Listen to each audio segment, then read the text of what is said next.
Jaga jangan sampai Mbak Alawi masuk di dalam PBNU. Wow, itu adalah sebuah ungkapan yang tegas, pesan yang kuat, sinyal yang kuat dari Kiimat untuk kita semuanya warga Nahdliyin supaya nanti di saat Muktamar NU betul-betul memilih pemimpin dan struktur pengurusnya yang tidak lagi berhubungan dengan Mbak Alawi. Khususnya untuk NU, warga NU apa ya? Pesan untuk warga NU Magelang. Jaga ajaran Wali Songo, pertahankan aswajah Syekh Hasyim Asy'ari, dan jangan sampai kotori Nahdlatul Ulama dengan ajaran-ajaran khurafat Balawi. Untuk kepengurusan NU 2026, jaga jangan sampai ada Balawi masuk ke PBNU.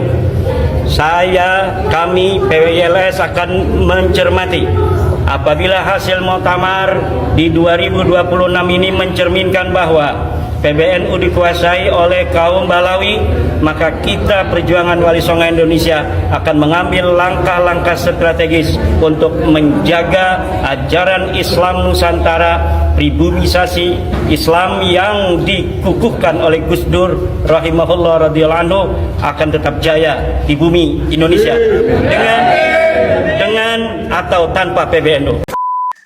Kenapa saya katakan seperti itu? Muktamar NU yang ke-35 ini akan menentukan apakah NU tetap berjalan pada jalur Islam Nusantara, tradisi pesantren, atau justru semakin dipengaruhi oleh kelompok Ba'alawi yang dianggap tanda kutip membawa corak pemikiran yang berbeda.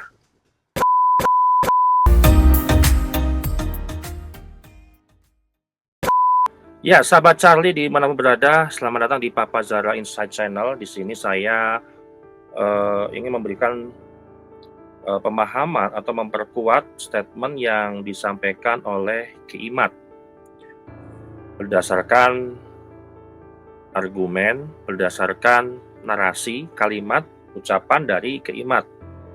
Apa sebenarnya dibalik dari pesan Kiimat kepada kita semuanya, termasuk kepada seluruh warga Nahdliyin ataupun kepada seluruh muhtamirin yang nanti itu akan menghadiri Muktamar NU yang ke-35.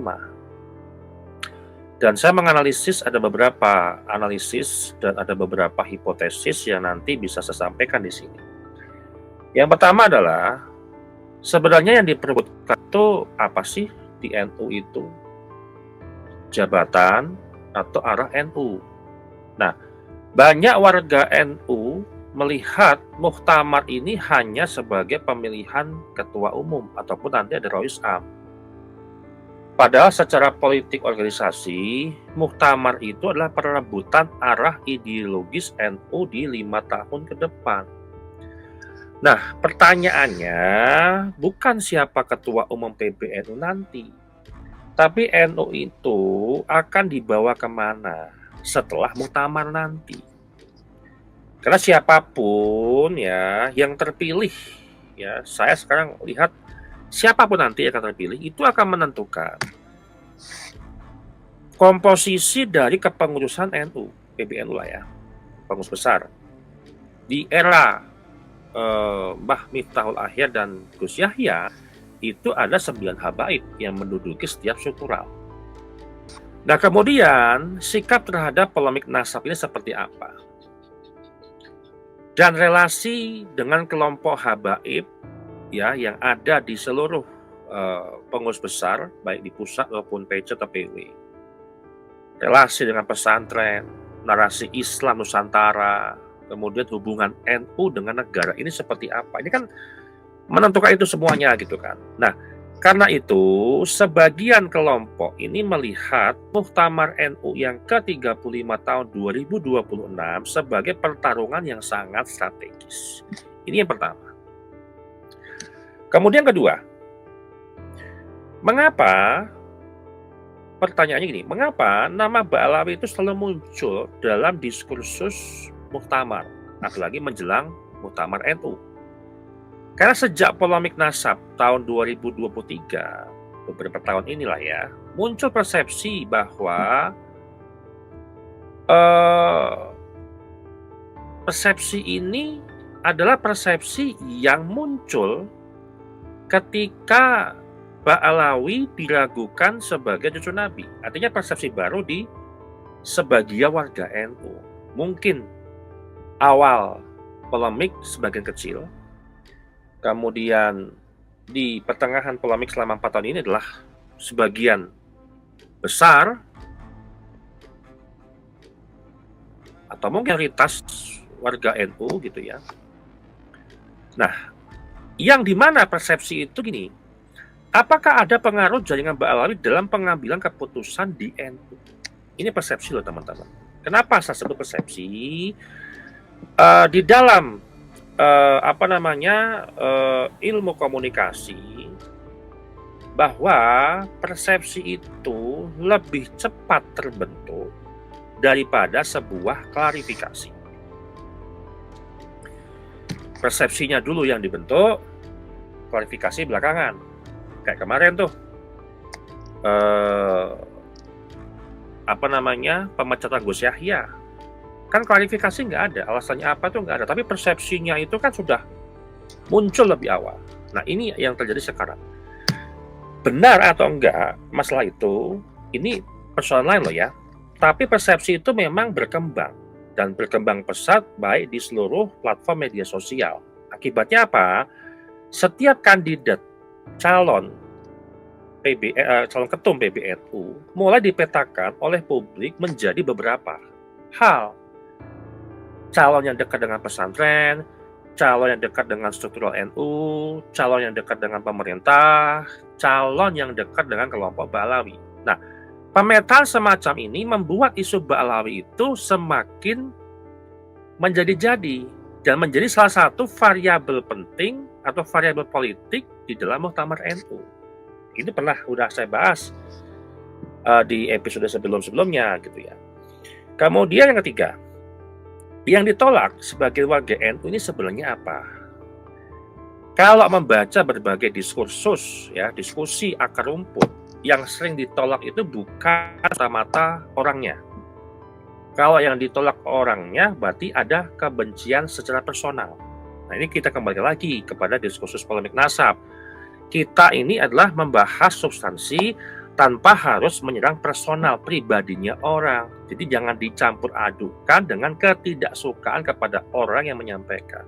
Termasuk di pemilihan ketua umum. Bukan ke orangnya, tapi yang ditolak itu adalah yang dianggap mengkultuskan nasab.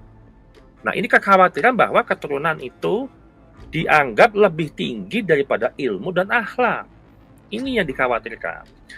Kemudian otoritas berdasarkan garis keturunan, bukan karena kapasitas keilmuan. Kemudian ada pengaruh politik identitas. Ini kan ideologi yang selalu dibawa oleh Ba'alawi semenjak tahun 2016 itu jelas berbasis politik identitas, di mana status Habib dijadikan sebuah instrumen mobilisasi massa. Kemudian terakhir adalah dominasi kelompok tertentu seperti Ba'alawi yang dianggap menggeser tradisi egaliter pesantren NU. Nah, inilah yang sering menjadi sumber kritik. Kemudian analisis yang keempat. Mengapa Muktamar NU yang ke-35 dianggap sangat penting? Karena untuk pertama kalinya setelah atau sejak polemik nasab meledak besar tahun 2023, Muktamar ini berlangsung dalam sebuah situasi polemik nasab yang masih terus hidup dan akan menjadi sebuah isu laten sepanjang masa. Kemudian tesis keimat ini masih diperdebatkan sampai hari ini. Perpecahan opini warga NU itu juga semakin terbuka karena ini fase-fase polarisasi, belum masuk kepada fase normalisasi. Kemudian media sosial itu membuat kritik kepada elit NU juga semakin besar. Artinya apa? Muktamar ini akan menjadi referendum gak resmi. Bukan hanya terhadap PBNU, tapi juga terhadap arah pemikiran NU ke depan. Baik 5 tahun, 10 tahun, bahkan sampai 100 tahun. Ataupun abad kedua nanti selesai gitu kan. Kemudian kelima, teman-teman. Kalau ada kandidat yang dianggap dekat dengan Ba'alawi bagaimana? Nah, maka akan terjadi 3 reaksi. Kelompok pertama, tidak akan peduli. Bodoh amat. Yang penting kan kapasitas ataupun kemampuan dalam memimpin PBNU ke depan gitu ya. Kemudian kelompok kedua, ini mulai waspada. Kelompok ini akan melihat rekam jejaknya seperti apa. Arti waspada itu mempunyai early warning system. Dan kelompok yang ketiga ini langsung menolak karena menganggap ini sebuah ancaman terhadap agenda pemurnian NU. Kita kan pengen pembaruan NU. Nah, tiga kelompok ini kemungkinan akan bertarung dalam opini publik menjelang muktamar nanti. Nah, terakhir saya sampaikan, ada sebuah hipotesis yang secara akademik saya analisis ya. Yang pertama adalah semakin tinggi persepsi ya kedekatan kandidat calon siapapun itu calon ketua PBNU dengan kelompok Balawi ataupun jaringan Balawi, maka semakin rendah tingkat penerimaan kandidat itu di kalangan kelompok NU yang mendukung tesis keiman. Walaupun tahun 2023 masih minoritas, namun hari ini yang mendukung tesis keiman sudah mayoritas. Kemudian hipotesis yang kedua, isu Ba'alawi telah berubah dari polemik nasab menjadi variabel politik dalam kontestasi Muktamar NU ke-35. Dan yang ketiga, Muktamar NU yang ke-35 ini bukan hanya memilih ketua umum PBNU, tapi juga menentukan apakah NU bergerak menuju konsolidasi tradisi pesantren atau mempertahankan pola lama yang menuntut sebuah win-win solution dengan kelompok-kelompok yang selama ini memiliki pengaruh simbolik di tubuh NU termasuk Ba'alawi. Gitu.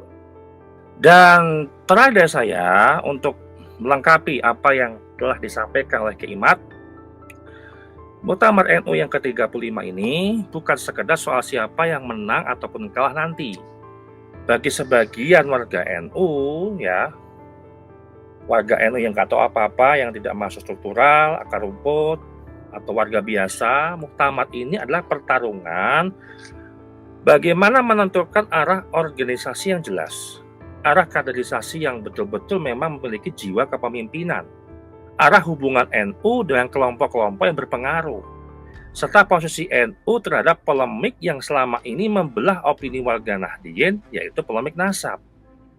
Nah, karena itulah wajar muncul sebuah seruan yang disampaikan ke Iman. Jaga, jangan sampai Ba'alawi masuk lagi di dalam tubuh PBNU gitu kan. Nah, secara analitis seruan itu dapat dipahami sebagai ekspresi ya kegelisahan, kekhawatiran sebagian warga NU yang mungkin diwakilkan oleh Iman terhadap kemungkinan berlanjutnya pengaruh yang mereka anggap tidak sejalan dengan visi Islam Nusantara, tradisi pesantren, ya, kemudian perjuangan NU yang dirintis oleh Mbah Hasyim Asy'ari. Namun pada akhirnya teman-teman, ya keputusan akan ditentukan oleh para muhtamirin nanti melalui mekanisme organisasi yang sah di dalam Muktamar NU yang ke-35. Dan mudah-mudahan pesan Kiai ini didengar oleh seluruh muhtamir yang nanti akan menjadi penentu arah ke depan NU seperti apa untuk memilih calon ketua PBNU dan Rois Am yang baru supaya melahirkan perubahan yang besar-besaran di tubuh Nahdlatul Ulama. Demikian dari saya. Terima kasih.